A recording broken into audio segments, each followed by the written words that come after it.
synonym to describe this thing that you say we're all grandfathered in.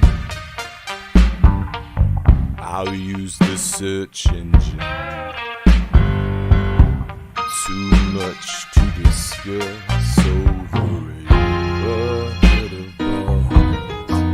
I can the glow of your wings. It's the big night in Central City. Life became a spectator sport. I launched my fragrance called integrity. Tell the facts that I can be lost. Have I told you all about the time that I got sucked into a hole? I will flash back now again, but I'm usually alright. Thankfully, the process has been simplified since the last time you tried. I recognize the glow of your low beams numerous times. I'll be back that phone if you need to get a hold. Making a selection, opening credits roll, panoramic windows, looking out across your soul.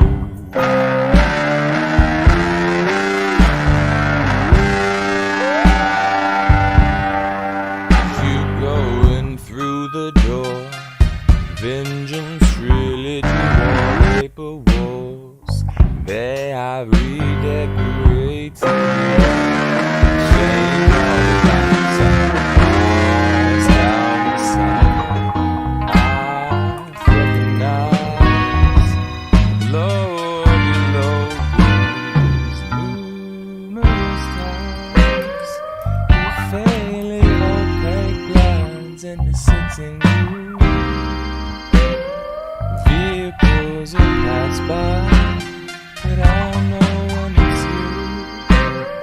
I'll be in a nose time in my shining shoes, right behind your closed eyes, like a memory from you. I'll be by the bathroom if you need to get a hold, making a selection, opening credits roll. Killer pink flamingos, computer control, panoramic windows, looking out across your soul.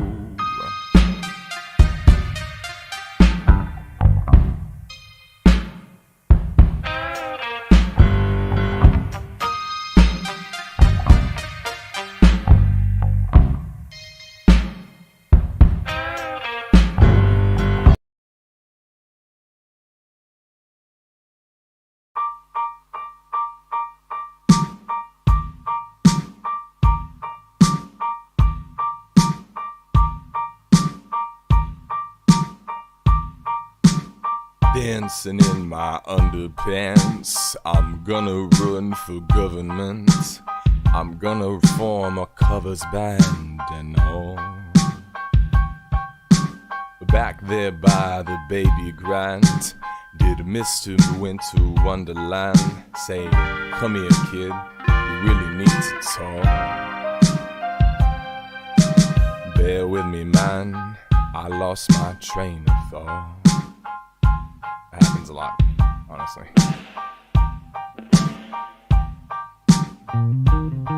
I fantasize, I call it quits. I swim with the economists, and I get to the bottom of it for good. By the time reality hits, the chimes of freedom fell to bits. The shiny city on the fritz. They come out of the cracks, thirsty for love.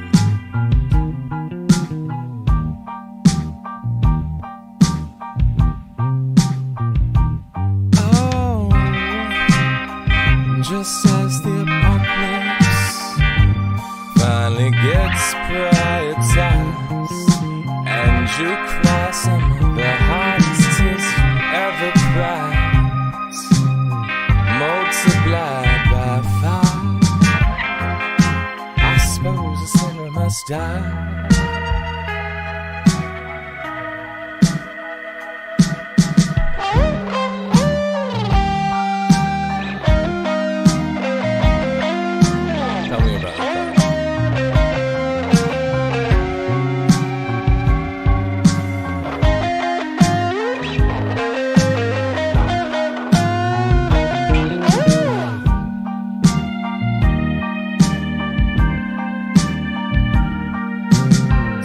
Song round the money tree, this stunning documentary that no one else unfortunately saw. Such beautiful photography, it's worth it for the opening scene. I've been driving around listening to the score, or maybe I just imagined it all. I've played to quiet rooms like this before. Bear with me, man, I lost my train of thought.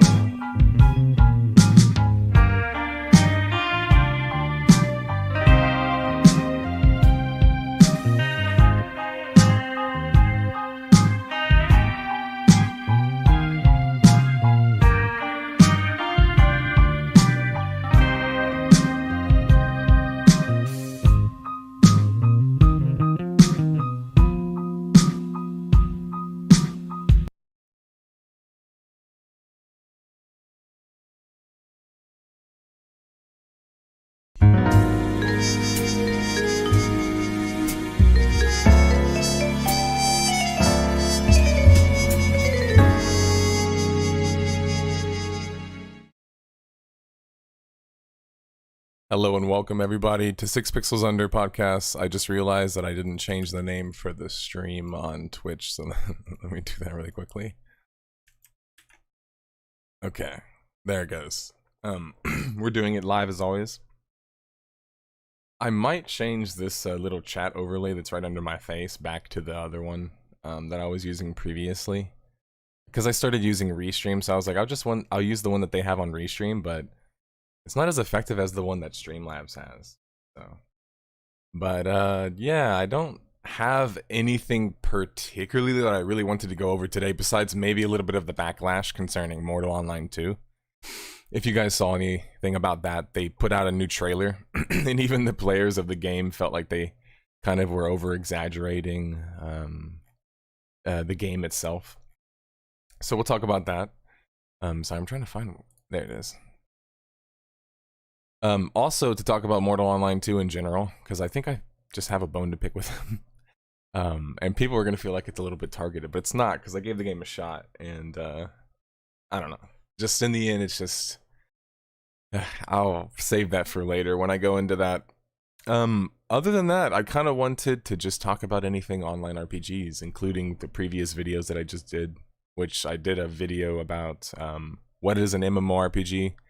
Then I did a video about what is an MMORPG. Then I did a video about virtual worlds not belonging in a museum. And then the next death of a game at the moment is Heroes of Newerth. And not a lot of people guessed that. I announced it already on the community page, but maybe the clue was a little bit too vague. And sometimes that happens, but anyway.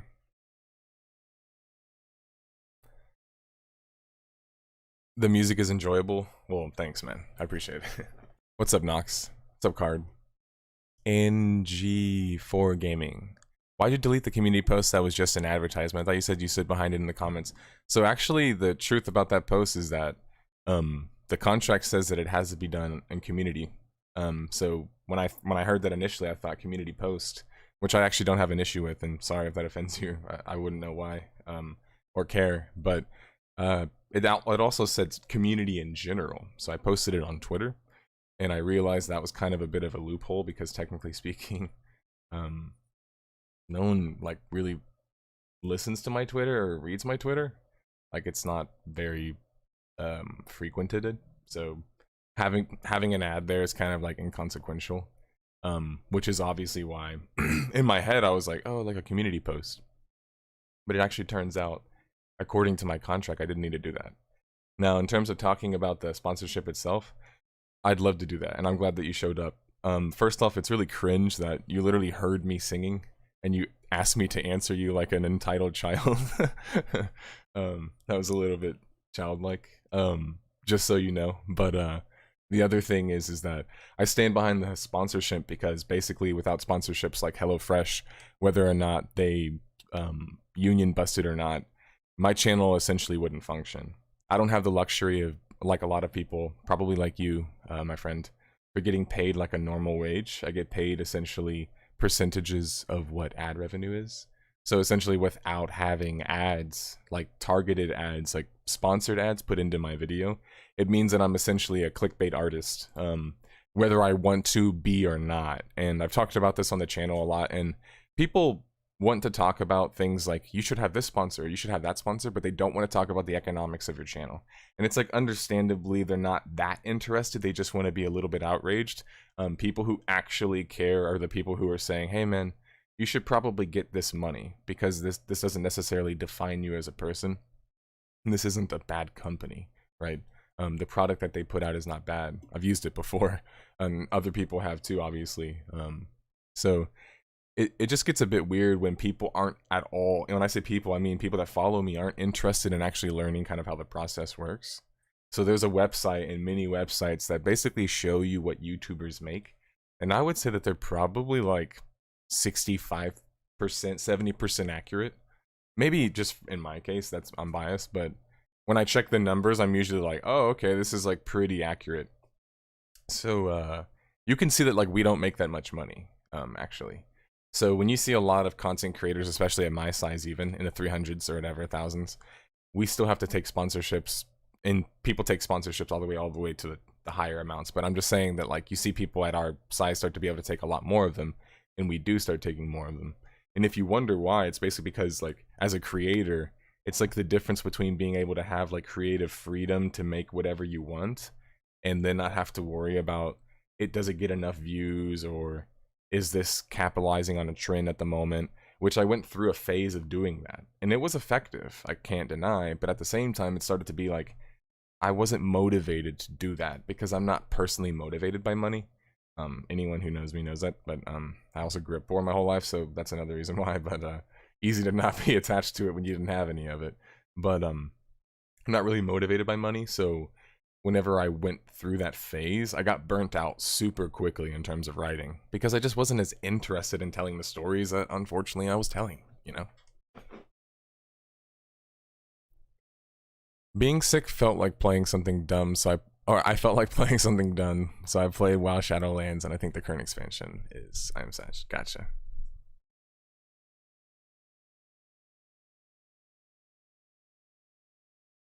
That's a vocal warm-up, actually. I used to just do it off stream, but I started doing it on stream because I'm just like, oh, fuck it, whatever. People probably find it entertaining or funny at the very least. Hey, what's up, Yoshi support? What's up, ZB? Thought it was a gotcha question. No, I think it's people don't really want to actually engage with me. The sad thing being is like I'm confrontational, and also I'm willing to stand behind anything that I say and believe in. And so a lot of the time people will choose to engage with me on my YouTube page because they can get a lot of likes, they can get other people to kind of like perform around that, but they're not actually interested in engaging with me directly. And I find that a bit frustrating, of course, as a content creator, because if you have questions about my motives, my thoughts, or who I am, you could just ask me. Like anyone here in chat can say that I'm pretty damn approachable. In fact, it's a big reason why I like to do this podcast this way, and I used to have it a lot more like structured.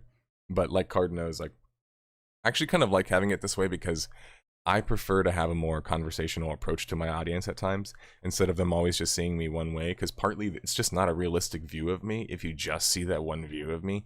And people get alarmed by it sometimes when they're like, oh wow, he's like conversational, or he's like funny. It's like, well, it's because like when you're trying to tell so much information in a video and like an interesting story as well, I made it a point with my series to not really make me a feature, like a main feature of it. So I'm not constantly saying, in my opinion, in my opinion, in my opinion, and making it about me.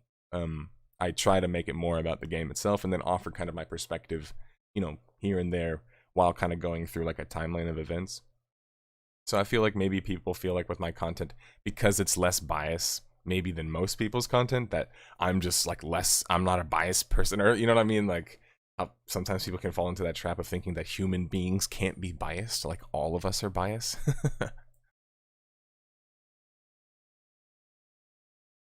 Well, respect then, gaming. I give you respect. Because, yeah, a lot of people genuinely aren't really interested in actually talking to me. The fact that you actually showed up to the chat, I'm giving you respect for that. It's frustrating when you have a channel of, 360,000 subs or something like that, but, like, I get, like, many more comments than I have subs. Like, obviously, like, that's kind of how YouTube works, views as well. And I don't get a lot of people who actually want to engage with me. And it ends up being like, people might say, why do you care so much? It's like, well, because I'm a social person and I also love my content. My mic. I love my content. And I believe and love what I talk about. So I want people to also be interested in such. And obviously when they're not, sometimes it is kind of like, well, damn, I wish I could actually talk to somebody about this and share my perspective versus just kind of have them form this very, I guess, close-minded view of my view. Because, like, think about it, a video is not live, which means that once I put an argument out on a video, you might think of a part that I either didn't mention or didn't acknowledge, period, and, say that this is bad about it or that I didn't talk about this. But, like, I could know that, but you would never know that about me. And then if you then took that to then form a perspective about what you thought about me, then you could see how it could be frustrating, because then people are constantly assigning what they think is my opinion to me because they've seen my videos versus asking me and being wrong a lot of the time, especially when I try so much to be kind of objective in my content. And a good example of this is that, like, people found out that I love, like, PvP, and so now that they found that out, they like to kind of create this weird pseudo argument. I've seen it online, I've seen it on Reddit, I've seen it on other places, and it gets upvoted where they'll say like, oh, he only likes PvP games, and it's just like, it's frustrating when you have to start to like break again. And that's not even that negative of a thing, but it's more of just like, I love PvP, but like my first games were social games and role-playing games. Like, I still love them too. So it's like, there's a spectrum. Like, I'm able to love all of them. It's not that I just love one or I just want to grief players or whatever. Like, it's that kind of stuff. And then of course it's like people oversimplifying my view or my argument. That can be a little bit frustrating. For example, like, there's so many people that are passionate about Final Fantasy 14, but nobody passionate enough to actually want to talk to me. Which I found a little bit interesting. So if that feels to me a little bit like my team versus your team, instead of like, let's talk about online games, and that's, again, I'm used to that at this point. And you might be saying, what are you talking about? Because most people play one game, right? One MMO, one MMORPG. That's kind of like historically even been the case. And so me, a general enjoyer and purveyor and lover and, educator and so whatever other words you want to put in there, for all online RPGs, right? Whether it be massive or not, I can sometimes get seen as being like a hater of like one particular kind because I'm critical of it, or that I don't like a particular kind of these games, when it's like, I honestly support all of it, and it's not a cop-out answer, it's real, and I'll tell you why. The reason why I love online RPGs so much is that they give you so much freedom. Whether you're trans, whether you're gay, whether you're straight, whether you're, lesbian, whether you didn't have any friends growing up, whether you didn't know how to socialize, whether you grew up on a farm. Like, I had friends that grew up in the middle of nowhere that could still play RuneScape online. Like, there's so many groups of different kinds of people, cultures, like races, like, that make up online RPGs, that it's like, you could then create your own character on top of that. So you have all this diversity and all these different kinds of people and perspectives and points of view. And then you have like the ability to create these new characters in new worlds. I mean, when you think about that, it's like the possibilities, of course, for many years, this was how it was sold, but it's just like endless, really. And That's what makes these online games so much fun and so much and important. At the end of the day, the gameplay mechanics in these games aren't that impressive in themselves. We've seen that time and time again. That MMOs on their own or online RPGs rarely are going to beat an RPG in terms of straight story, right? They're rarely going to beat an action game in terms of straight action. They're rarely going to beat a single player game in graphical fidelity. So it's like, if I'm saying that they suck in every single field and aspect, then what's so great about them? It's that ability, like I said, to take your identity and choose to play as that or create another one and play as an online character that fulfills different roles than maybe you traditionally fulfill. Maybe you just always play the same kind of class. Like, I played humans all the way up until I was like a teenager. And then like people started making fun of me. It sounds mean, but it opened my eyes. Actually, it was actually a good thing. They started saying, "Why do you always play a human? That's like the most boring thing to play." And I just sat there and was just like, I don't know, man. And I started just counterculturing and playing all these other races, and now that's me to this day. I can barely find myself playing humans anymore. As funny as that is.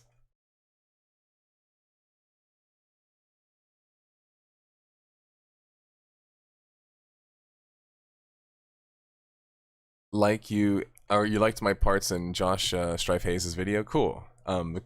Most people were uploading their full interviews after. I probably should have done that because we went into a lot more. But he couldn't possibly fit all of that in there.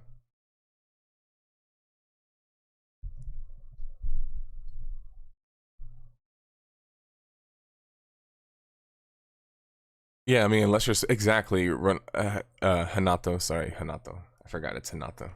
Um, yeah, Hanato. Like, essentially, I'm a big believer in just believing what I talk about, and being clear with what I'm doing. I don't like the lines to be blurred ever, and that's why like I've taken on sponsored videos. Like, they're coming soon. Tower of Fantasy, Ardenapishtim, and Phantom Blade. I think all of those should be recognizable by everybody here, but they're pretty well-known mobile games, and you guys saw me just do a video about an ad with Naraka Blade Point. So I've been doing a lot more videos with Korean, Chinese, and Japanese developers now, sponsored videos. And honestly, it's great for me in many ways because I am interested in Asian content and the Eastern content in general, and also spend a lot of time focused on it. But it's also, like I said earlier about sponsorships, like when we talk about the money that these companies are throwing at me to do sponsored videos, that, again, just so we're clear, you don't have to watch these videos if you don't want to watch these videos. If you don't want to watch and learn about these games and my thoughts about them, you don't have to watch these videos. Just be understanding with me that I understand that if you don't want to watch it, but just also be understanding that I need this kind of stuff to survive, because the kind of good that I'm going to do with this money that's coming in soon, let me just tell you, everyone's been asking for the new intro, like an intro that's kind of like the old one. It's been on hold because we've been looking for an artist. Unfortunately, the previous artist that we were going after was too busy. But good news struck. We had our old artist actually get back to us, Miguel. And so Miguel's actually out of a contract right now and has some time, and we have some money now because of this deal and deals that we can actually pump some new money into creating an all new intro, with animated an animated intro, new graphics, a new detective character, and basically just a visual facelift for the channel. And I'm pretty excited about it because I know people have been constantly like hammering, like, don't lose the detective part, don't lose the noir part. Like, trust me guys, like, I know, like, I love that part too. Like, that's not a facade, that's not me cashing in on a gimmick, that's not me just being like, oh cool, here's something in the market I can like do. Like, that's a part of it, but it's with me. You can ask anyone in my family. Like, I grew up watching Sherlock Holmes black and whites with my grandma and grandpa. Like, I grew up watching Murder, She Wrote. I grew up reading Sherlock. I grew up reading mystery books, Agatha Christie. Like, I'm just a big fan of mystery and noir in general. mob stuff. Godfather's my favorite movie. You know, Heat, like so on and so forth. You can just see that it's just I'm into this kind of stuff, and so trust me, I don't want to run away from it. And I also recognize that it is very unique on YouTube, so I don't want to run away from it for those reasons too. It was just we felt that like our previous character was we were kind of like outgrowing it, and it was so limited, and we didn't have the current artist that was working on it at the time anymore, so we felt kind of like we were stuck where we wanted to create new assets and a new kind of facelift, but we didn't have anybody to kind of like do it, and we were stuck with these old assets that we can't really recreate and don't really want to. So it was kind of like, okay, well, let's transition. And so we tried a little bit of different stuff, and I think what I was able to realize right away is that there's a way to do it that we can kind of do it both ways. We can keep it in a modern sense, right, where it feels modern and each episode feels cinematic and special, which is what we're trying to do, if you guys have noticed about the most recent episodes, like the unique intros in each of them, while still maintaining the show identity that's mystery and building a case and so on and so forth.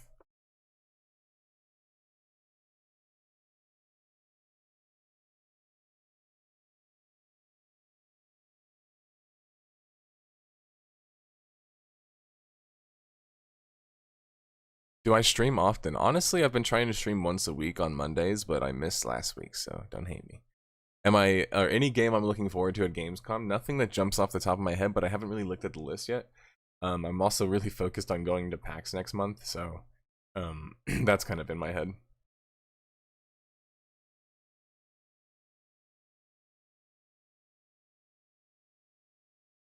If you have a problem with other people's opinions of you, you're gonna have a hard time being a YouTuber. Actually, I think that's like kind of like a cowardly way to look at it, and I'll tell you why. Most YouTubers' approach to comments and negative opinions and stuff like that is just ignoring it and not even reading it at all. So it creates this like interesting catch-22 where like I don't know what when this happened on the internet, where it became like reading the comments that people post on your channel became like try hard to do, like, but people literally have like created this stereotype now where it's like that's try hard to do, when that just seems normal to me, and to want to engage with people who are trying to engage with you. The part that I think you're maybe focusing on is like having a problem with people's opinion. It's more that people don't actually know what my opinion is. So if anything, I have a problem with that. That's a pretty general thing though. So it's not like one person hurt my feelings, which is not gonna happen. Like, I've had a guy on chat in Discord on stream yelling at me, and I just sat there and was just like, okay, dude, whatever, because that's just me. Like, it's not a facade. That is just who I am. It's just sometimes people's feelings get hurt when I start to go back and forth with them a little bit, and that part I don't really understand. If you're disrespectful to somebody, they're probably not going to be very respectful back to you. Hates. Hey, what's up, Daedalus? New Death of a Game series with single player games, including every single player game ever. Damn, that'd be challenging. One thing I will say is I do want to do a single player game series, and there's so many that I want to replay. Like, I've been looking at the Crash Bandicoots and I'm interested in getting back into them. Why would someone yell at you over YouTube? It's just, it's more that people like to kind of like create outrage and just be angry about stuff. I don't think people really hate me, but who knows? Maybe the people that I've responded to.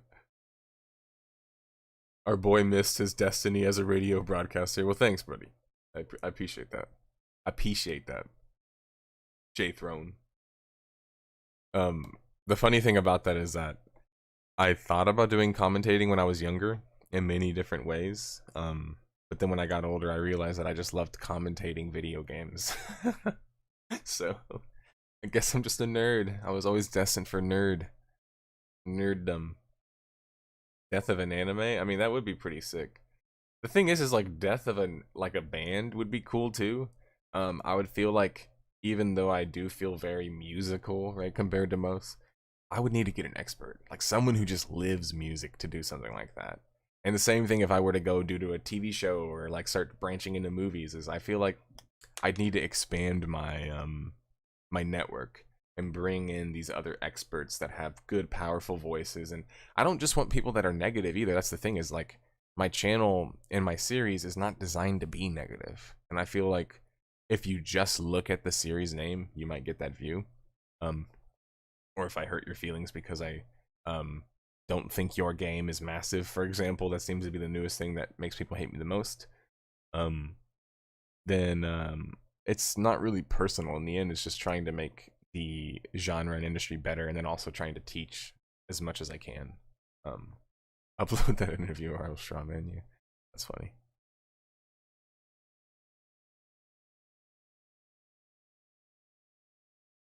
Did you play Final Fantasy XI? I did, but not very seriously. In fact, I played it on stream a few times, and I also had my friends bring me in and play a few times, but I never got heavy into it. I'll say that I could see the magic in it quite clearly. In fact, I think that it does a lot of things better than Final Fantasy XIV, and I'll be as bold to say that Final Fantasy XIV has no shot at ever lasting as long as Final Fantasy XI. And that's a conversation people just don't want to have, or they'll forget about it by that point, but I think that it has a much better approach for longevity, in a sense. And I say in a sense because one of their early approaches was just creating these massive zones and towns that ended up just getting abandoned after they were used initially. And I think that that's the problem of vertical progression in such a game.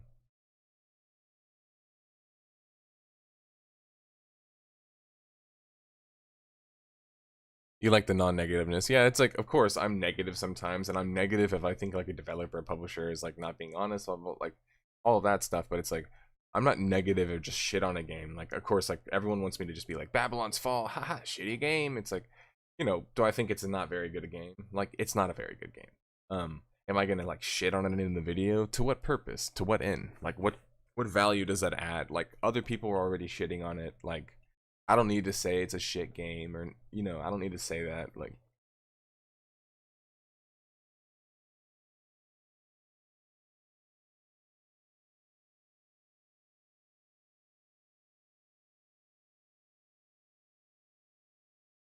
tea time with Nerd and the charismatic voice. Having experts is nice, but I feel like there's a lot of resources for visual media that make critique accessible. Yeah, I'm not David, and I guess let me just be honest with you, that's just me. That's kind of a bit of my insecurities as a person, is like I am very critical of myself and feeling like if I don't know enough of something. It's why like when I stumbled into making like an MMO, an online RPG kind of YouTube channel, it felt right for me because it felt like so much of my life had been dedicated to these. And anybody who ever talks to me, and I've talked to a lot of high profile developers in the industry, they know that like my passion's real. First off, they can feel and see that immediately.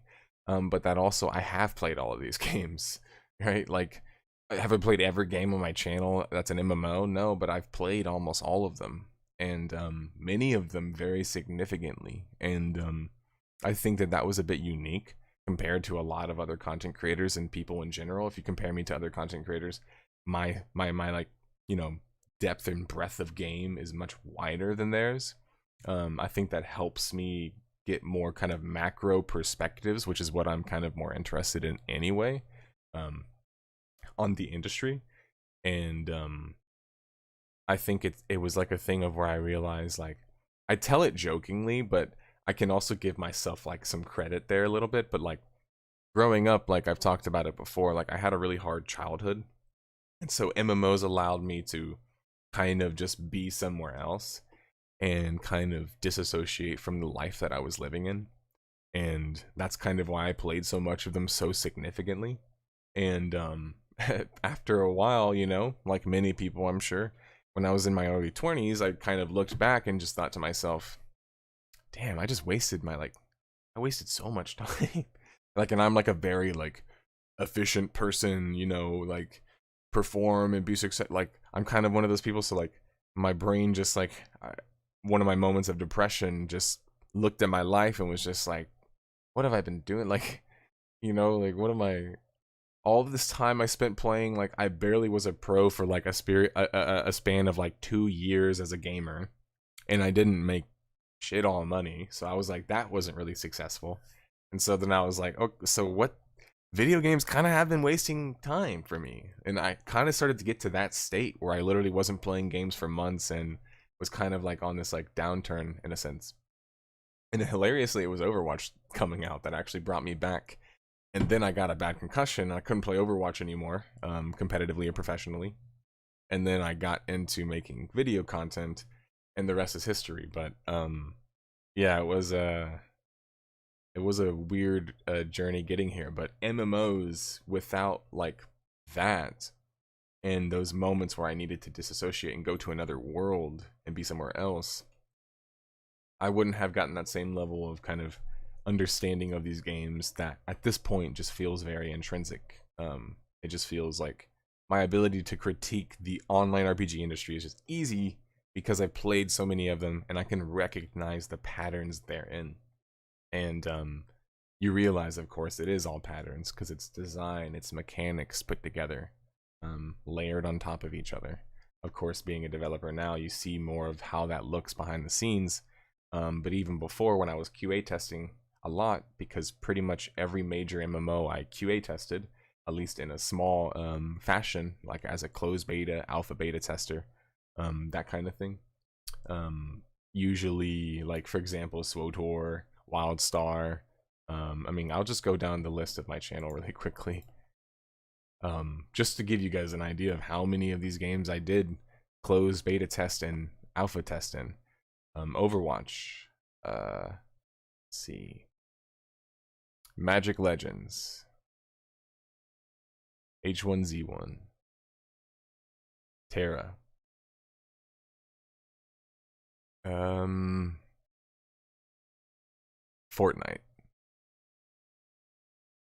Elder Scrolls.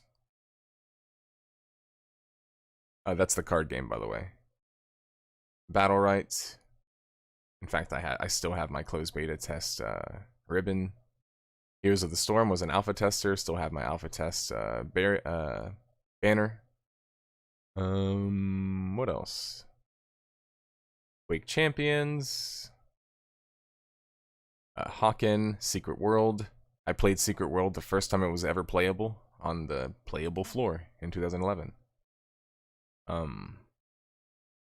Rift. Let's see. Albion, played through almost every closed beta iteration. Guild Wars 2, closed beta tested it for months before the game ever came out. We already said WildStar, Gigantic, Lawbreakers. APB was an alpha tester. Darkfall Online was a beta tester, closed beta tester. Arcage, alpha tester. Final Fantasy XIV, alpha tester. Little unknown fact. Age of Conan, beta tester, closed beta tester. Guild, closed beta tester, so even earlier. Global Agenda, closed beta. And yeah, Warhammer Online, open beta. So, that's not a flex. But it's just that I've been around for a while. Oh, did I mention that I alpha tested SWTOR? I don't know if I did, but that's where a lot of this background stuff comes from. Like, it's not just reading Wikipedia as much as people like to think. Like, I would get that a few times when I first started the channel. But that's why I tried to pick the games early on that I had the most like information in, so I know that like nobody could just be like, this is Wikipedia, like. And another important part of this process, for those who know me know this already, but I'm also constantly playing the newer ones. I also forgot to mention that I alpha tested a New World 2, sorry, most recently, as an example of that. But I'm in Palia as well. Thank you, by the way, to one of my viewers who hooked me up with that. I'm in Palia's beta, or closed, whatever it's called, alpha. Fractured. What else? At the moment. Camelot Unchained. I have 2 accounts. One of them's a lifetime. Someone just gave me a lifetime account, by the way. I never even got it myself. A few other ones. And like what I'm trying to say there is that I try to constantly keep myself involved in the online RPG. I'm not one of those people who's going to be back in my day and never play anything current. You're never going to see that from me. I'm going to be playing whatever's current, whatever's coming out, because I feel like I have to in order to get kind of a pulse of what's going on at the time. And maybe catch these games before their hits. Like I closed beta tested Lost Ark 2, forgot to mention that. and I told people in chat right now were there, that this is gonna be a hit. So like, I pride myself in being as early as possible so I can form my thoughts as early as possible because I trust my intuition and I trust my thoughts. With my many years in these games, and luckily, other people at this point, thank you guys for watching, do too, as do developers who I've also started working with. So it's just been a process, but online RPGs are my favorite kind of game because of all of these things I've mentioned. They're so transformative. They can teach you how to socialize, teach you how to meet friends, make friends, teach you how to find a partner, teach you how to find long lost friends. Like, I mean, just like the potential in these games is incredible. They've also just changed my life, period. And not just now, whenever I've made a living off of it, but even before then. I was selling accounts as a kid, making money off of that too, selling gold, like whatever I could do to make money as a kid, like I was doing that back then. I've been in the MMO black market. I got in back in Marquee Dragon days, which I want to say was like '09, maybe '06, or sorry, '07. So another thing that, like, I'm not just in the MMO industry, I've been under it, behind it.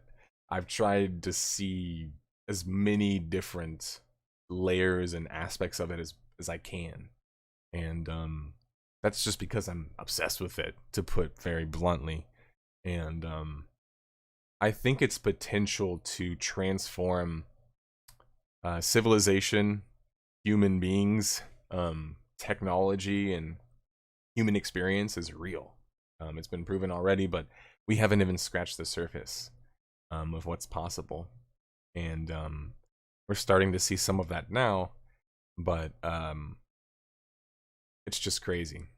And no, I'm not talking about metaverse. uh,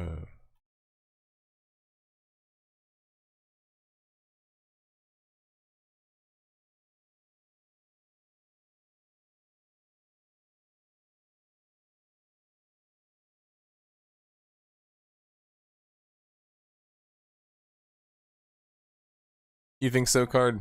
Trying to say that is more complex. It could be. Gaming documentary videos, rather, are amazing. Sit back and enjoy. Stop saying like so much. That applies to every gamer. Have you tested or had any experiences with Ashes of Creation? I don't. And the funny thing is although I said that I'm currently in these tests and that I don't really like test actively. And I think my reasoning has changed on that a lot. I have a lot less time. And frankly speaking, now, if I'm going to do that kind of focused testing, it's got to be paid to be worth my time. I used to give so much free feedback and advice, and I'm not saying you people shouldn't do that. Everyone should do that. If you love a game, you want it to succeed. But I'm just saying, imagine me and doing it to like 20 games or like 10 games at the same. It's just like, it's too much going on. So I try to just focus on whatever I can focus on. And yeah. Did I just see someone say shoutouts to the state of Israel? Yes, shalom, if that's what you're even about.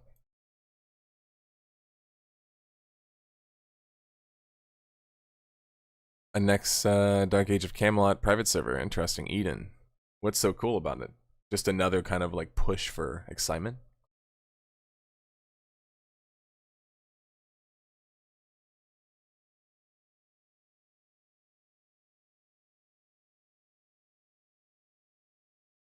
How's it going?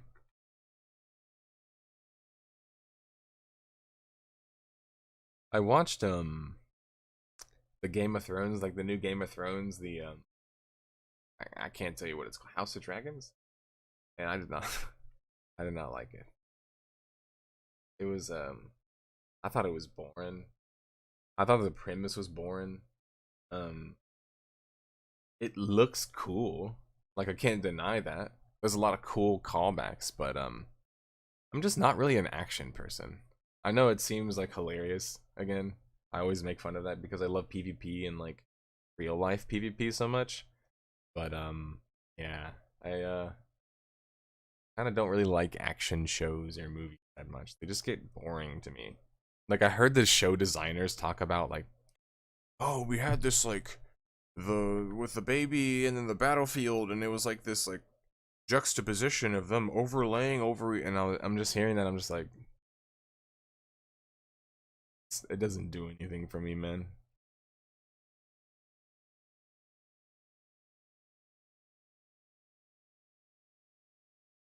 Metaverse and MMO for normies. It could be. I mean, there's been so many like that. Like, for example, that one that the creator of GTA did, that was like sold for like a couple bajillion dollars or whatever, like where they mapped out like Cambridge or some shit.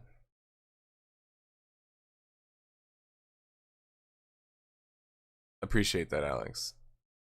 It's just got a lot of quality of life stuff and a nice patch level. Pre-TOA. Optimize well. Real life PvP. Yeah, no, that's what I call it sometimes. Martial arts is, I mean, you guys see this white thing in the background? That's actually literally my geek. After I knock everything over, but yeah, this is literally my geek.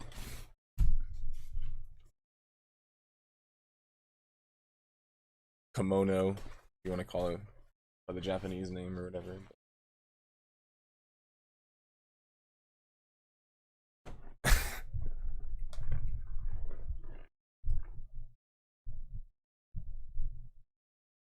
It was gratuitous brutality without the emotion. That's exactly how I felt, ZB. Seriously.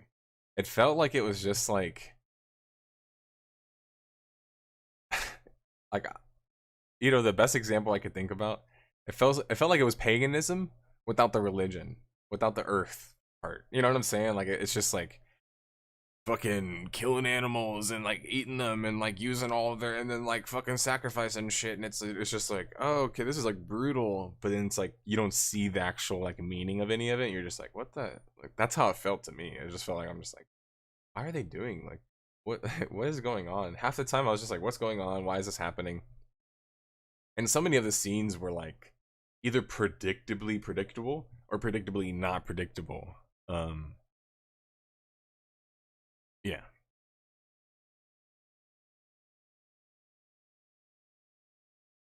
Second Life was the original MMO for normies. Yeah, honestly, Cat of the Castle, that's a good point. And apparently for like people who make a lot of money too. Insane. Genuine question: how's game dev harder now? So I wanna rant a little bit. Good segue, Des. On Twitter, man, the discourse is so useless half the time, especially in video game development from video game developers. Like, and I'm talking about named guys you know, like Josh Sawyer and like Donald Mustard and like these other names, like people like, you know, their names, and it's just like you read through like what they say and it's so non-helpful. Like recently the discussion's been, how is game development harder? And it's this incredibly broad thing, right? Is game development harder? No. No, in the broadest sense, who the heck would ever make that argument? An idiot would make that argument. But how can you make that argument?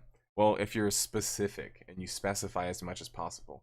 So that's what all of these developers are doing and performing about on Twitter, which is just, sorry, but kind of cringe to me.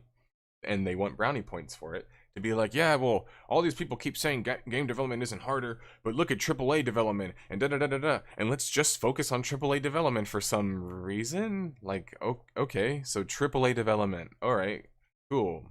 What about all the other developments? What about double A? What about indie games? Like, and then the same thing is just like the discourse from developers saying that it actually is harder without actually explaining why is not helpful. All you're doing is just defending the argument, and you're not actually providing any context or giving anybody any reasons why. It's really annoying. Like, it feels like people just sidestepping the discussion and not wanting to address anything, right? You want to say, well, it is harder. Okay, like, literally tell people, how is it harder? What's harder about it?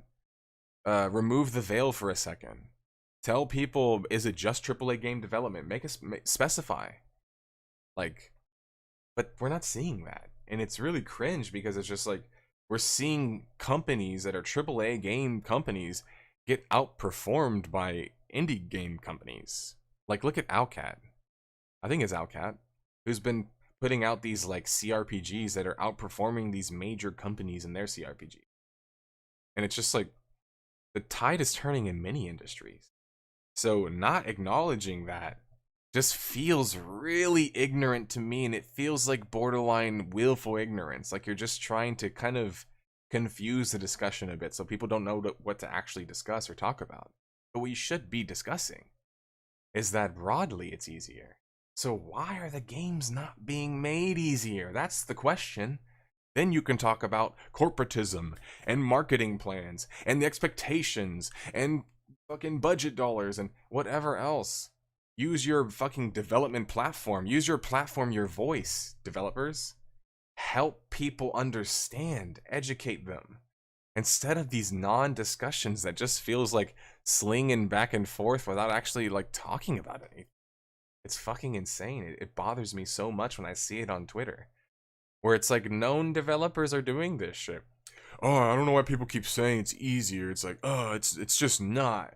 Okay, thanks for your addition to the discussion, because all you're doing is basically just, you know, propagating and making this stereotype worse and making it exist longer, that we don't have to hold people accountable when they put out a product. And I'm sorry, I don't care what age you invented a game in. You were always going to be held accountable, whether you invented Pong or another game. People are going to be critical of your game. And when it doesn't have the basic features like Halo Infinite, right? Like the amount of people coming out and defending them over the... Stop fucking defending these corporations. Stop defending them. Stop defending these companies who have a history of doing this. 343 launched Halo 5 with nothing in it too. And it took them years to get any good. And now it's like people are trying to let like Halo Infinite... Okay, let me argue this. I don't think as much people are letting it, but I see some people on the other fence trying to let Halo Infinite get away with it. And I'm glad to see kind of a counterculture there to be like, no, don't let them get away with it. Don't. Look at Halo 2, they did the multiplayer in like 2 years. I'm so tired of this bullshit. And like these major developers contributing to this crap and making it harder for players to understand what happens with development. How does it even work? That's the problem, is players don't understand how development works. You're not doing your job as a developer to actually teach them. You're just foregoing like taking any blame and just not trying to have an actual discussion. That's what I'm saying, Maghorn. While I'm getting people like, sorry, Joss Sawyer saying what he's saying, defending AA, AAA gaming, you have people like me who literally walked around Amazon Studios and was like, where is anybody that knows what they're doing here regarding a world or an MMO? Like,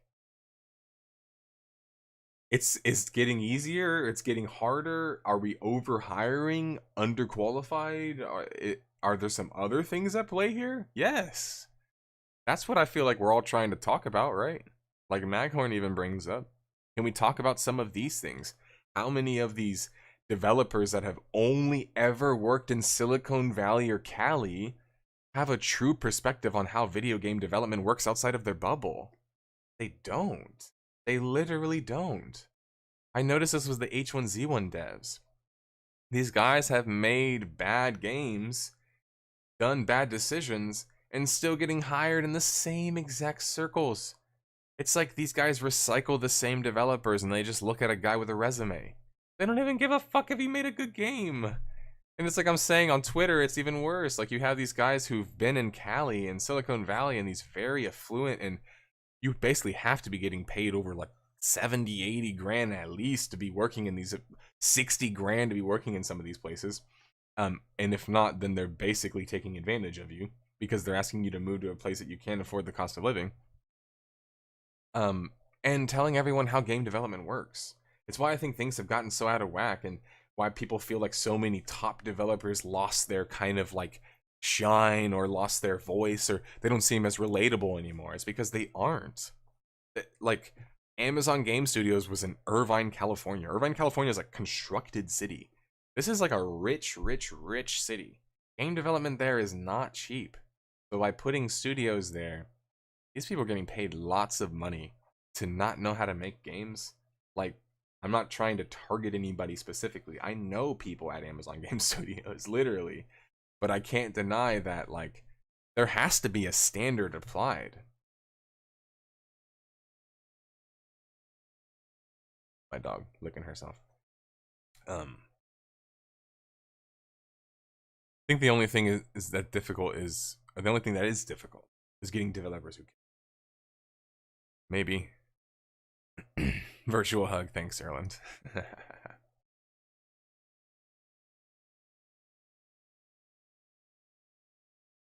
It's just like all of this, like, basically, like, where, things are harder for us. Things are harder. Sounds like massive excuse making, especially in the MMO context and online RPG context, for why the West is losing to the East. I'm just gonna come out and say it. Like, even some of these people might not be in the same industries, but I'm just saying if you apply that same line of thinking to the MMO industry and the online RPG industry, then no wonder why the East is fucking destroying the West right now, right? When's the last major Western MMO that came out? 2014?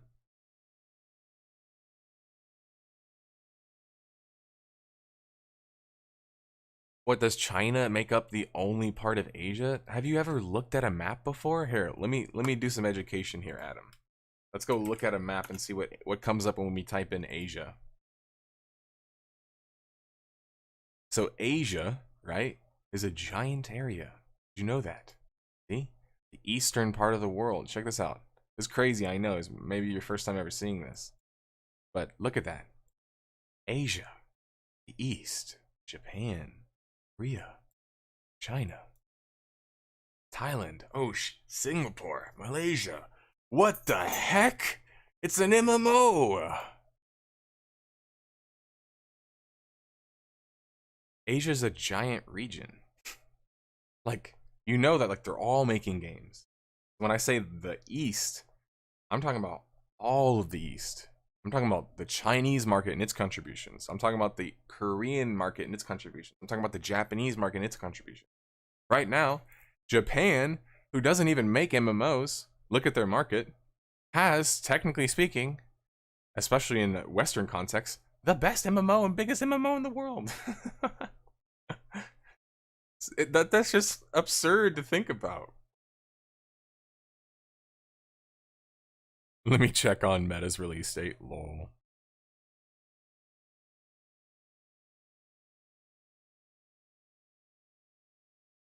It's like how the comic industry in the West is being destroyed by anime and manga. It is, and it's just like, I wish people could just have honest discussions about it, but like Westerners and Americans are sorry, but like borderline cringe about their inability to be self-critical or be critical of the industries at least that they live in. Like, I don't understand what's so bad about being like, hey, Western developers, why don't you take all the money that you keep throwing around and failing and just take a Japanese approach or just take the Korean approach or take an Asian approach, meaning at least just try things differently. Look at the Asian market. Try to learn from them, right? Look at Japan. How did they, a market not known for massive games, create a game capable of being massive? How did they do it, right? Well, so EU at the moment, nitpicky, is where all of the indie MMOs are coming from. In my experience, in my personal history, everyone that's contacting me, all the emails I get, America has some indie games that are coming up right now for sure. I'm not going to not acknowledge them. But Europe right now is kind of like the hotbed for indie MMOs. So like indie MMOs are on the rise. We're going to see a lot more of them. Those are going to be coming from Europe. Indie MMOs, you're not going to see them coming from Korea and Japan. Not due to how those markets really work, unfortunately. And there is a few that also contact me. I'm not trying to shit on you guys, but like Mad World, but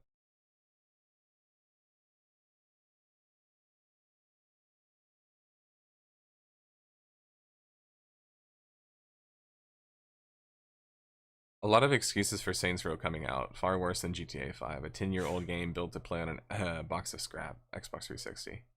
Yeah, I've heard really bad things about that Saints Row, which I'm bummed about because I kind of was excited to play the multiplayer. Whatever.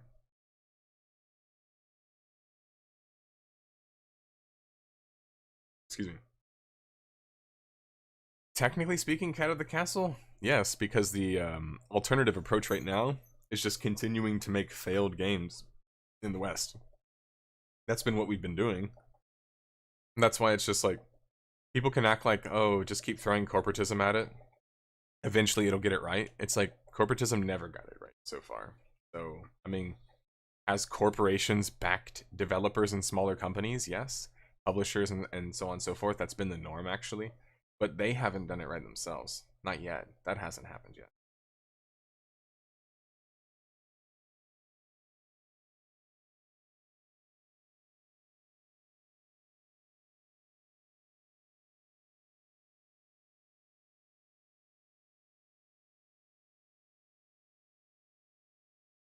Just baffles me why a lot of game devs don't seem to study other games. It's just a little bit of it is arrogance. You feel like you've learned enough.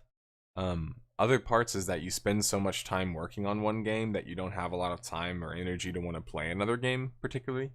That could happen as well. The MMO industry is also just hard to get into. There's not that many of them, so it's kind of hard to get experience for it. Thank you for the super chat, by the way. Forgot to say that. MMORPG Gal.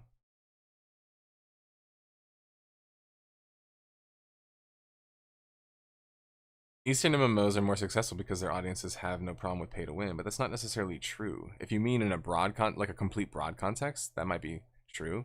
But like what about Final Fantasy 14? It's not a gacha game, right? It doesn't have egregious like microtransactions or nothing. Like, does it take advantage of having a shitty 1 to 50 experience with the whole boost? Yeah, but I mean, pretty much everyone else is doing that at this point too, so.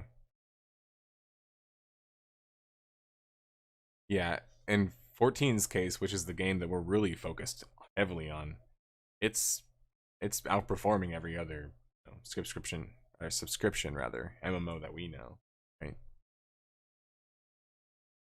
Publicly.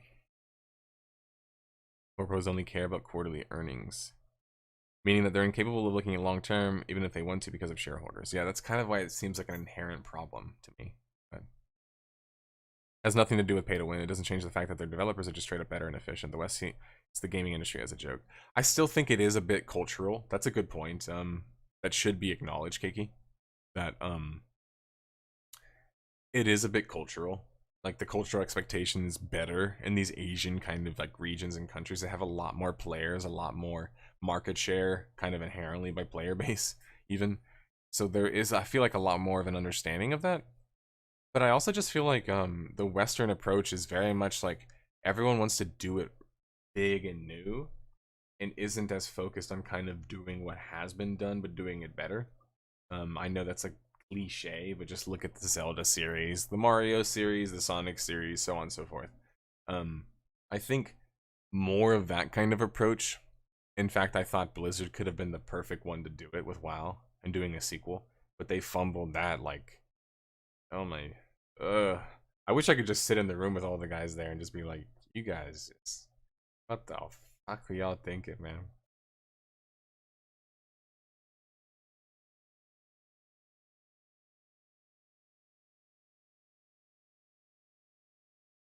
Eastern developers gave us gacha, which is terrible, but keeps the fame afloat.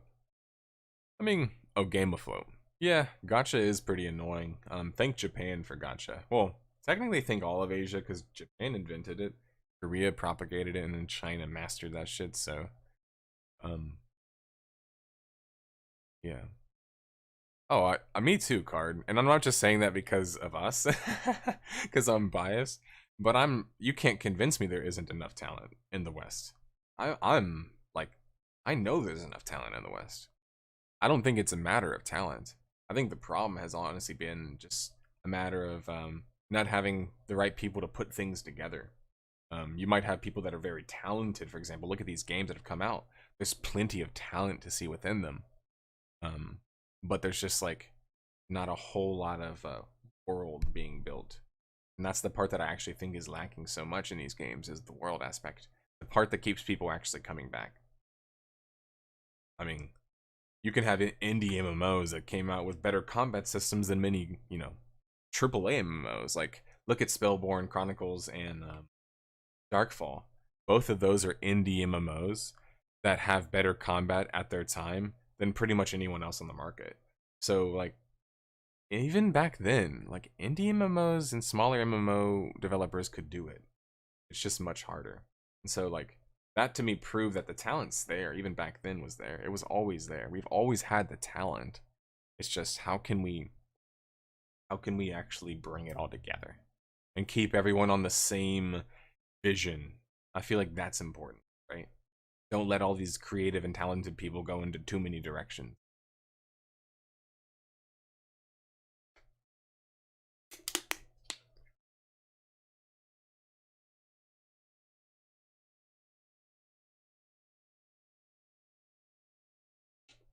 No, gotcha is something very specific. I made a video about it. No one ever saw it because no one's that interested in learning about how all this stuff works for some reason. I kid. But gotcha is actually a specific style of making money, right? It's token exchanging at the core of it. And that, in many ways, is what a cash shop is, if that's what you're trying to say. Like in a Western cash shop. A cash shop is essentially you're exchanging something for a token. So, in a sense, a cash shop is kind of gotcha. But no, it's a more specific type of gambling that basically existed because gambling was illegal. And they needed a way to still have winnings coming from pachinko and different games and stuff like that. So they developed this system that basically you trade it in and you get this like token that you can then go somewhere else right next door and exchange that for actual money. So technically speaking, that system doesn't really exist. I think some games like Diablo and other games have tried this real money value type of system before. But that's why that's done more in like arcades and gambling than video games, but they adapted it to video games naturally because you can still have a lot of the same collection mechanics and so on and so forth. I would actually argue that as well, Maghorn. That was the argument that I made in the video. I personally think it's like buying a pack of cards or a blind bag minifigure as well. I didn't mention the latter, but that's also a good example. And personally, I agree with that statement. I think that that's very similar. The difference being that with cards, you can actually retain the value and the cards can still have a value. But technically speaking, that value is determined by whatever the market is. So technically that could still be seen as like the same thing. It's just nuanced a little bit differently.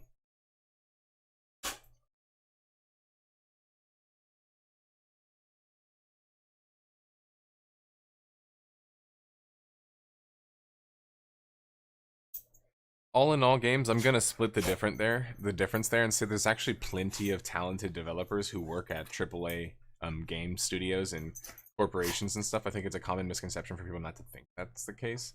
I think what's more likely is that somebody acknowledged this earlier in chat, and it's a bit of a sad thing to say, but it's just true, I think, is that some of those developers aren't passionate in the same way.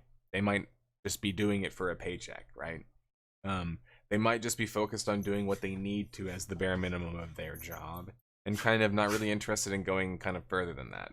And I'm not trying to say like everyone needs to do that necessarily, but I'm just saying that like the people that do are going to care a lot more about the industry in general and very oftentimes be somebody who is impactful.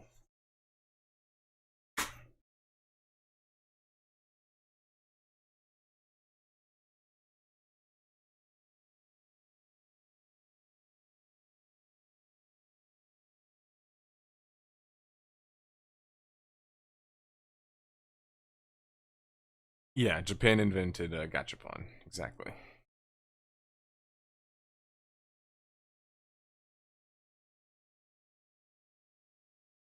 I think many problems in the West are actually from time.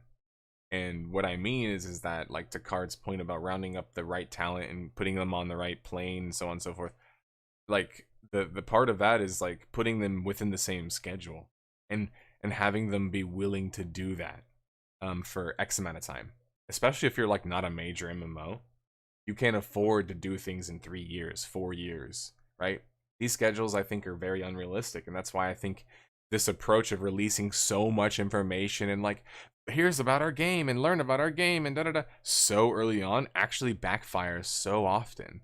It's why it's an approach that I personally don't want to take with my game. I don't want to share a bunch of details right away and then have everyone sit there bugging me for 2 years and forget about the game. And in fact, I just don't want to share anything until I have something that's worth sharing, right? And even if it is just teaser, teaser, teaser for a while, and then something big, I much prefer that old school approach, like the trickle approach, where you share something when it's actually ready, and even if it's not that complex in itself or whatever, but versus like trickle feeding, giving people a bunch of like stretch goals on a piece of paper. Like, I hate that kind of stuff, guys, because like I've always viewed that kind of stuff as like very like McDojo-y. And I'll use a martial art context. It's the kind of people, and sorry, but I know a lot of you probably do this too, where like watch a fight or watch like an exchange or a fight in like a movie, and they'd like talk about what they would have done in that situation. Them, somebody who's not trained and has no experience in fighting or combat, would do. That's kind of what it feels like when these MMOs come out, these online RPGs come out, and they say, this is what we want our game to be on paper, and it's going to be this, and it's so easy to make that sound cool. Yeah, so John Wick, I walked up to him, and I just kicked him right in the face, and I just fucking, like, flying, like, armbarred him, and, like, boom, then I punched and then like hit him with the chair, and then and like reality, it's like that doesn't happen, right? Like in the movie or whatever, like that's not gonna happen. And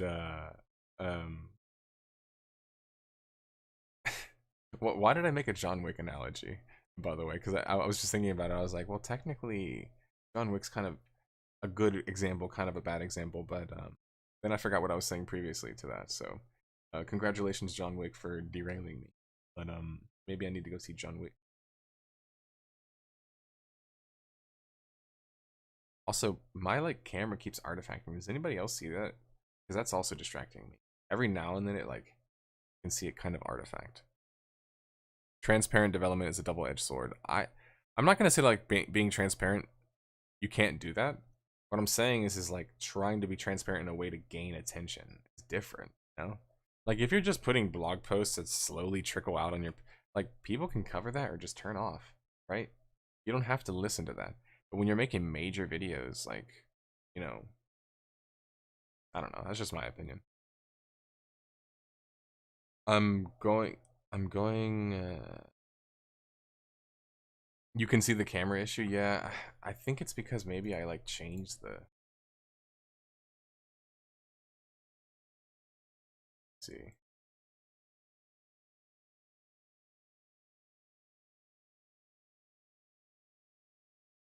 Okay. I don't know. I'll try that. What's up, AJ? Cat. That's funny. I'm glad I'm not the only one seeing it, because I hadn't said anything for like the 4 episodes I filmed since then, and I guess it finally got me today as well. AAA games are broader than ever before. Cross-platform, cross-progression, UX, accessibility, online security. Devs spend a lot of time on that. They're not visible at glance. On the other hand, AAA games themselves lack the game design depth, complexity that they used to. Yeah, and I think that that's the annoying thing about the discussion is like there is a lot to discuss there, and that's kind of the point that I was making. Is developers could actually use it as time to say, look at how long it takes to fix this UX design thing in a broad context because of cross-platform. And suddenly people are like, oh, okay. That's what that means. Like, okay, they can put it together. It's when people add to the discussion basically, well, things are harder and I'm not going to tell you why because I just want to be self-important about it all. It's like, that's not actually helpful. Because getting into the minutia of it, I actually think is where all the helpfulness. Personally. Appreciate that all in all. Any opinion on the League of Legends MMO? Kind of like I'm saying, like it's easy to have something look good and sound good on paper until I can play something. I can't say anything. But I think that Ghostcrawler is a talented guy, so I think that there's a good shot, especially with, I've mentioned this before, the Riot developers are like huge fans of MMOs, like the original developers, so they probably have a better chance than most.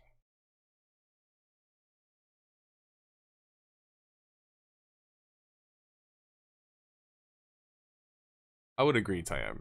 Like, I feel like that's the kind of game, if you guys are wondering, that I want to create. Is I don't want to create this game that feels like it has these big puddles and lakes everywhere, but they're just so, like, puddle-like in depth. You know? I don't want that. I want whenever people play my game, even if there's not that many big bodies of water, when you do find a body of water, it's going to be really deep. And you're going to want to keep diving and diving and diving and diving. Or not. But you can if you want. I want that kind of experience again. I want to get back to like the true role-playing experience, you know? That kind of experience.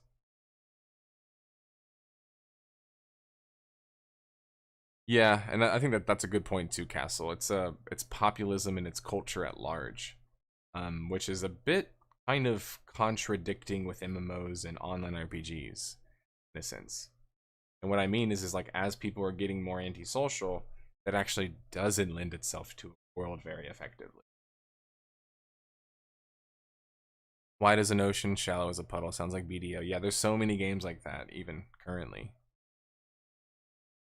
Exactly, Car. And some of those pools are going to have very fierce waters and tides, and if you step into them, you better be careful.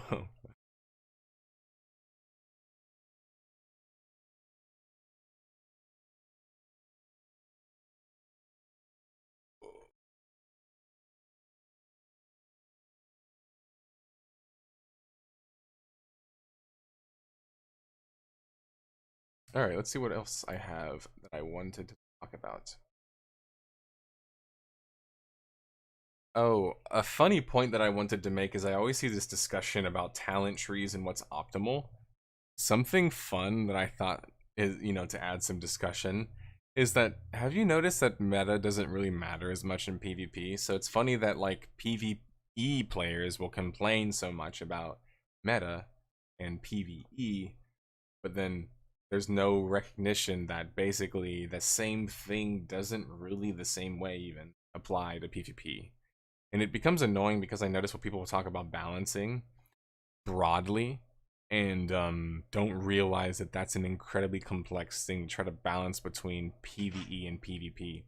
In fact, it's why some developers, in some cases, with games like Guild Wars, distinguished between the two in balancing because it was so difficult to try to balance them together. Yeah, no, there's a meta in PvE content. I know. I'm saying that the meta in PvE is way more stringent than the meta in PvP. Anyone who tells you otherwise, don't believe them. Listen to me. When it comes to PvP, listen to me. I'm just saying, like, the PvP meta is basically should be constantly shifting if it's any good. If the game's any good, the meta should be constantly revolving and shifting. Um, PvE, though, you see, because of how basic dungeons and raids still are to this day, in the sense of basically being like, when I say basic, I mean they have simple concepts. They don't really differ too much from that. And you can't change the placement of the bosses. You can't really add too much other than just more HP, maybe slight more encounter, maybe a few more mechanics, but largely these are kind of like the same things being replayed. So the meta becomes a lot more stuck in place, and that's kind of why I like PvP is this interesting layer to balance where suddenly that can't necessarily happen in the same way. It can, definitely. You can have stale PvP metas. I'm not trying to say that. I'm just trying to say that it's a lot less common. It's just interesting to think about. Destiny is the only game where PvE meta doesn't really matter, even in a high-end game. That's cool. I haven't heard that before. High Stakes of Albion Online, Black Zones made it one of the most exhilarating experiences for me.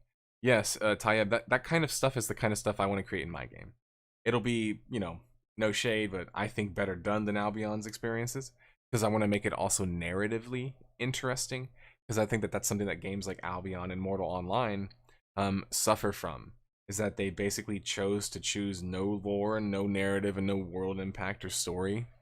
And I just think that that's a bit of a lazy approach, and frankly speaking, I'll go a step further and say that it's a bad approach. It's a bad approach because then people are just not going to care about all of these lands that are dangerous and so on and so forth. But what if you named those lands the Forgotten Lands? What if you called it the Forbidden Forest? What if you called this the Black Lake, the Black Lagoon, the Black Bog, right? Suddenly you add these different names and locations and lore and story to them, and create these points of interest, right?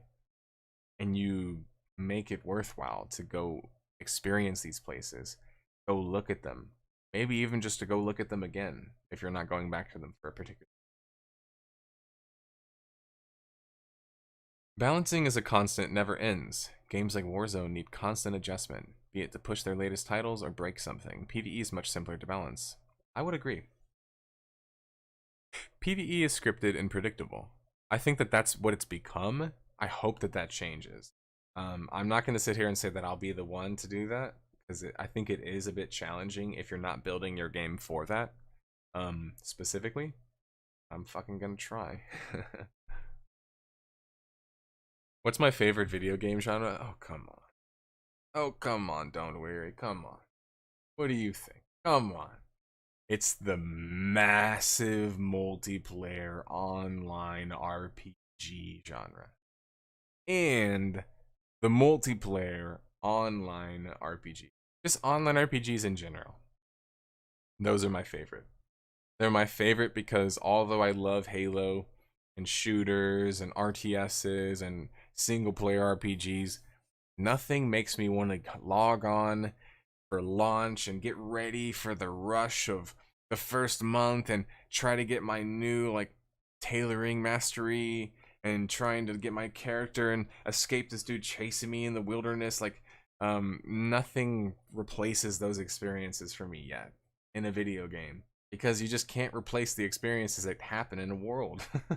You just can't. Anyway.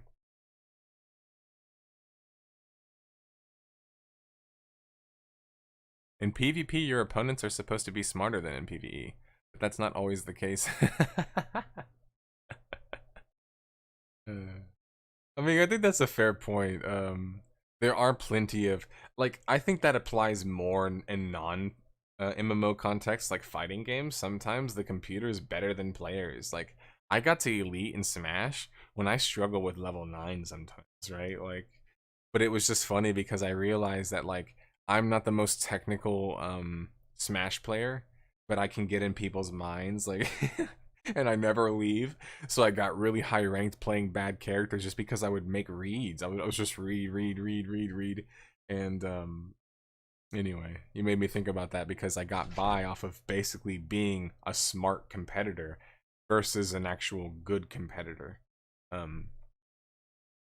So trust me, when I would go up against guys who knew what they were doing, they would just punish me constantly, wait me out, make me whiff, like, you know, all the technical things.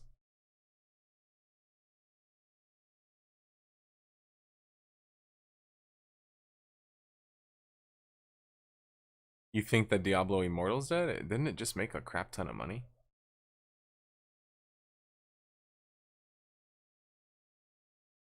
What got me into gaming? Probably my uncle in so many ways. He had like a Super Nintendo and he had Street Fighter and Zelda. And then one of my early friends had a Sega Genesis and I would play Teenage Mutant Ninja Turtles. Those are like my earliest game experiences. Then I got a PS1. That was big, of course. And then I got an N64 and so on and so forth. What got me into it, I guess, was just everyone, you know, played games like Mario and Crash Bandicoot, and it was just fun and cool. But I wasn't much of a big gamer. And when I mean like big gamer, I mean like I didn't become like a no life gamer until pretty much after my parents were divorced. And I was able to finally go and live with my dad after much, you know, suffering from not being able to.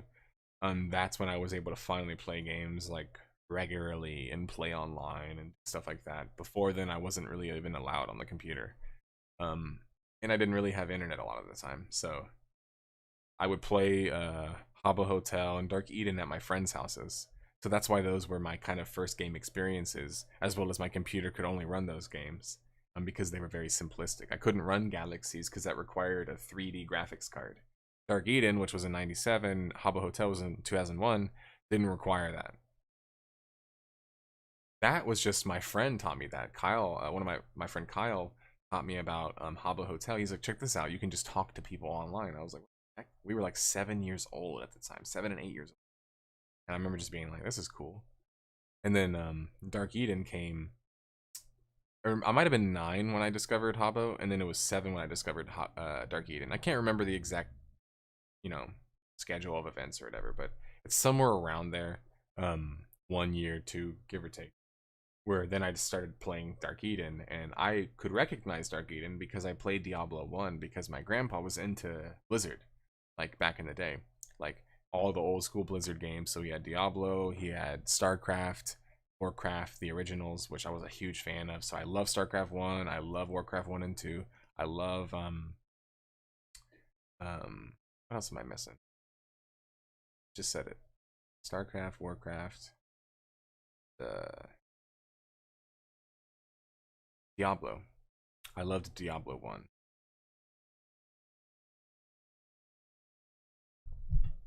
So his influence definitely got me more into games as well too.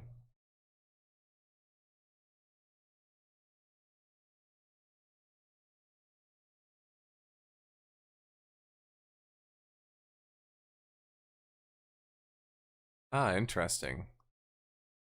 Good to know, Maghorn. Golden Axe, Revenge of Shinobi, Streets of Rage here. RuneScape was my first MMO in 2002. Awesome. Then Lineage 2.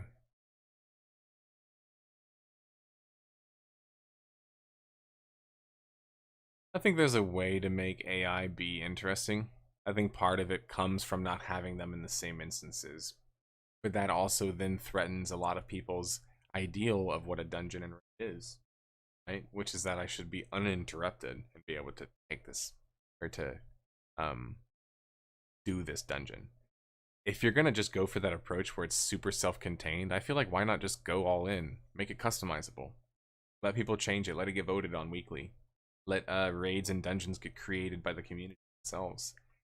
Um, this weird like keep it behind closed doors, and then kind of creatively we're making worse games anyway, even though we might obviously be much better developers than the players are. Why not just combine those things together sometimes? It just seems like a no-brainer. But that's if you're going for that approach. Hey man, hope you're well. Finally got a chance to catch a stream. How's it going, Barn Burner? You love a good barn burner? I love explaining that saying to people. That's hilarious. Phantasy Star Online is one of the best MMORPGs and online RPGs of all time. It's one of the most impactful, and it probably single-handedly put Japan on the map online. In the online RPG space. The story of PSO is probably one of the craziest and most legendary stories too, if you think about it. If you guys haven't seen that video, please go watch it. It's like a movie. Like the original Sega guys like, okay, nobody has internet in Japan, so like let's just like bundle internet for free with the Sega and then give them Phantasy Star Online to be able to play it online with this network system that allows them to play technically, even though it's not an MMO, anywhere in the world and use a translation wheel to talk to people. It's like that was in 2001. What the fuck? Like, you know what I mean? Like that was like in the turn of the century they came up with that shit. Like that's pretty crazy. I mean, they literally had to walk ground that nobody else had even been yet, you know? I don't understand why League doesn't allow for creation of custom maps and game types. To be honest, I don't really know why either.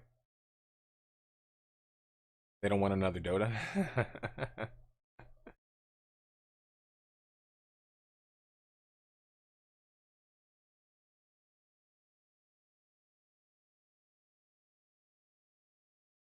The client can't handle that. Trust me, League client botches itself enough already. Probably, unfortunately. What's my go-to RPG? Good point. ARAM is a player-made mode, and I used to play the hell out of it in custom-made modes, where we all just walked mid lane and got mad if somebody didn't listen. Um, Go-to RPG, I would probably say KOTOR. KOTOR 2. KOTOR is just such like a well-contained like game and fun, unique Star Wars experience that just a great one for people to play. And then if they really like it, they can go play SWTOR.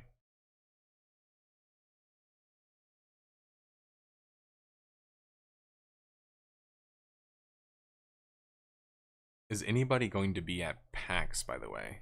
I'll see you there.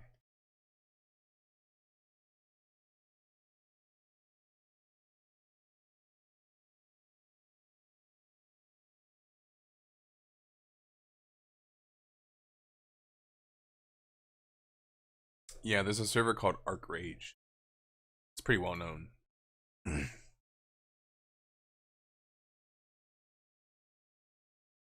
Alright, y'all. I'm probably going to head out here. I'm a little bit tired. But the good news is that I actually finished Heroes of New Worth already this weekend, so it's being worked on. You'll see that Death of a Game soon. Then after that, we have like 3 sponsored videos coming out. So bear with me. But the one after that is going to be a Death of a Game. And it's going to be on a Battle Royale. That's all I'm going to say. To keep it a little bit still mysterious. Also, other things to add. I already mentioned the channel makeover for the graphics and visuals. Stay tuned for that. Thank you to the companies that are sponsoring me for that. What else? Going to PAX. Still leveling my character up in WoW Classic. At the moment, I'm like level 22 on my druid and like level 15 on my mage.